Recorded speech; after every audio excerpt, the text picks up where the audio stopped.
NEET தேர்வு எதிர்த்தும் NEET தேர்வுக்கு அந்த வினா பேப்பரை கசிவிட்ட காரணத்தினால் சுமார் ஒரு 20 நாட்களாக டெல்லியில் போராட்டம். அதைத் தொடர்ந்து நம்முடைய சென்னை மாணவர் கல்லூரிகள் இணைந்து போராட்டம் நடைபெற்றுக் கொண்டிருக்கிறது. அதைத் தொடர்ந்து தமிழ்நாட்டில் கோவையிலும் கன்னியாகுமரியிலும் போன்ற மாவட்டங்களில் நடைபெற்றுக் கொண்டிருக்கின்றது நீட்டுக்கு எதிரான போராட்டம்.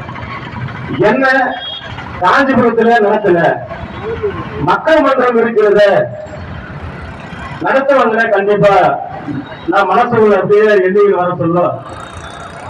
நான் நினைச்சதுக்கு மாதிரி ஒரு போராட்டத்தை அறிவித்திருக்கின்றது மக்கள் மன்றம். டாக்டர் மகேஷ் அக்கா அவர்கள்,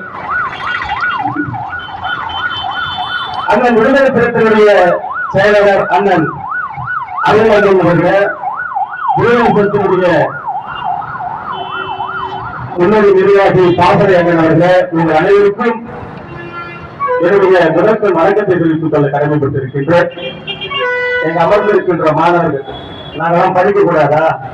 ஏய், எங்க தாத்தா தானே படிக்கல, எங்க அப்பா தானே படிக்கல, என்னன்னா படிக்க கொடுங்க பாவிகளா? இந்திய அரசாங்கமே எங்களுக்கு கல்வி வராது, நாங்க மாமிசத்தை தான் சாப்பிடுறோம் அப்படிதான் சொல்லி எங்களுக்கு மனிதத்தின் அடிப்படையில எங்களை அப்படியே தள்ளி வச்சானுங்க.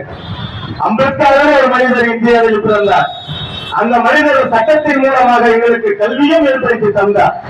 அதன் அடிப்படையில நாங்கள் கலெக்டராக இருக்கிறோம், தாசில்தாரா இருக்கிறோம், மாவட்டத்துடைய ஆட்சியாளராக இருக்கிறோம், ஏன் வில்லேஜில் பிஓ அதிகாரியாக இருக்கின்றோம், ஊராட்சி மன்றத்துடைய தலைவராக இருக்கின்றோம், சட்டமன்ற உறுப்பினராக இருக்கின்றோம், நாடாளுமன்றத்தினுடைய உறுப்பினராக இருக்கின்றோம் என்று சொன்னால் அண்ணல் அம்பேத்கர் அவருடைய இடஒதுக்கு காரணம். அதெல்லாம் இருக்க கூடாதான். நம்ம தாத்தா படிக்கலையா, நம்ம அப்பா படிக்கலையா, அந்த மாதிரி நீயும் படிக்க கூடாதா? இப்படி ராஜாஜி கொண்டு வந்தார் பேரு குலக்கல்வி திட்டம். அந்த குலக்கல்வி திட்டத்தின் மறு உருவம் தான் அந்த நீட்டு. அதுக்குதான் போயிட்டு இந்த மக்கள் மன்றம் காஞ்சிபுரம் தலைநகரத்திலிருந்து போராட்டத்தை நடத்திக் கொண்டிருக்கின்றது. போராட்டத்தை நடத்திக் கொண்டிருக்கின்றது.